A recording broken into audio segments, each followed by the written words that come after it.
Hey everyone, Leroy here with the latest Koppers video update. So we're now up to 342 employees, which is up 3 from our last video, that have tested positive for COVID since the beginning of the pandemic. Now our overall vaccination numbers have risen slightly. They're up to 66%, which is up 2% of our global employee base who have shared their vaccination status as part of the $250 incentive program. In North America, we're now at 62%, which is up 1% from my last video. Internationally, we're up to an amazing 85% that are fully vaccinated. And it's amazing the progress that can be made when you take politics out of the discussion and focus on the basic premise of protecting yourself and others. I want to continue to thank and recognize those that have made the personal choice to vaccinate, and thank the many employees that have taken the time to send me their words of support for the approach we continue to take, putting the health and welfare of our people and the people they interact with at the forefront of everything we do. For those employees that traditionally work in an office environment, we're planning the official return to the office on January 10th, 2022. Now that will coincide with our remote and flexible work arrangement policy, which will accompany the memo that gets distributed. The policy applies to our North American colleagues, as we know that the requirements of our businesses internationally are not necessarily the same. Now each facility or business may publish their own flexible work guidelines so long that they're consistent with our policy and company values, recognizing that specific local requirements may call for something different. Now for those that are wondering what the return to office might look like in January, the evidence is pointing to vaccinated employees being able to resume going maskless, as the data is continuing to overwhelmingly support much lower infection rates and much better outcomes after infection for vaccinated individuals. More to come on that, so keep an eye on your email inbox for the return to office notification and additional information. Anyone that's been following the progress of the federal vaccine mandate is likely aware that OSHA has suspended enforcement of that emergency temporary standard pending a resolution in the federal courts where it's in the process of being challenged. So what does that mean for Koppers? Well, we're still preparing for how we would implement the standard at Koppers if the standard is upheld in court. As a reminder, there are 2 ways for Koppers to comply with the standard. One is by mandating that current employees of Koppers be vaccinated or face termination. That's not the path that we've elected to take. Let me repeat, we are not mandating that our employee base get vaccinated to work at Koppers, with a few exceptions, which basically deal with employees that are frequent travelers, certain employees that interact with customers or suppliers directly, and other limited instances.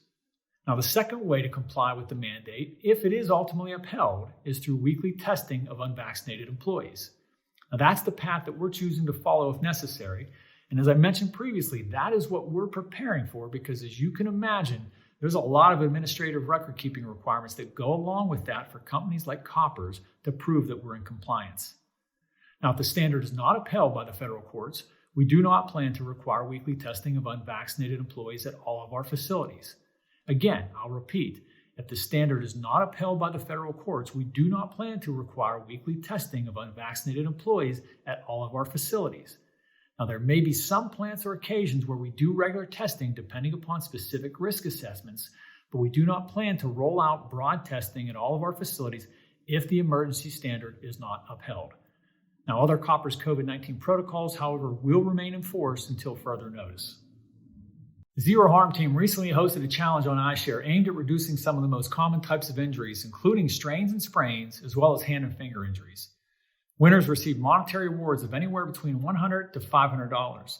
I want to thank everyone for a great response and congratulate the winners.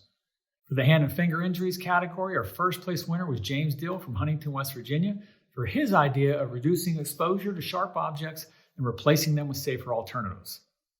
Now, we had a tie for third place, and the winners were Big Yen Ramal from Millington, Tennessee, and again, James Dill from Huntington, West Virginia. Now, both had similar ideas focused on identifying and utilizing specialized gloves. Congratulations to those 2 individuals for their great ideas. In the strains and sprains category, first place went to Cliff Shadman in Pittsburgh for his idea of an exoskeleton suit which provides support and assists with repetitive tasks. Second place went to Randy Smith from Madison for his idea to establish a stretching program and teach employees appropriate stretches and exercises. Thanks, Cliff and Randy, and congratulations to both of you.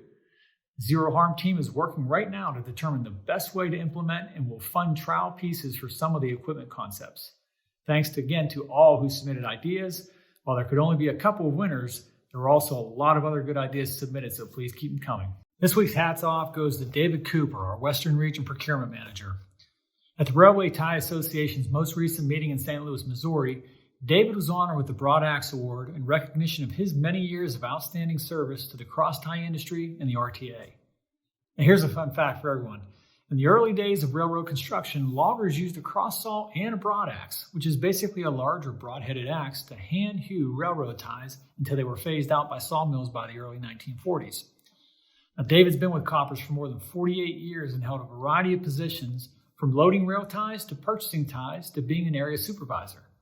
Now, I had an opportunity to spend a day with David a few years back and witness him in action, and can attest firsthand to the knowledge and experience he brings to the table, as well as his commitment to our company.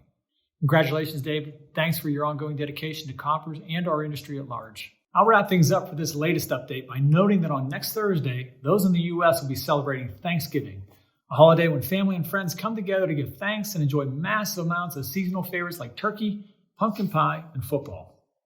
And I'm sure it will be a special time for many that may have missed last year due to restrictions and limitations brought on by COVID. And my personal favorite thing on Thanksgiving, besides spending time with the family, is now rewatching some of the classic Friends Thanksgiving episodes, which still make me laugh to this day. So good luck with controlling the meat sweats, and try to avoid injury in your family Turkey Bowl football game. Whether it's a traditional Thanksgiving celebration or more of a Friendsgiving get-together, have a safe, relaxing, and fun-filled time with the people you most enjoy spending time with. Until next time, stay safe and stay strong.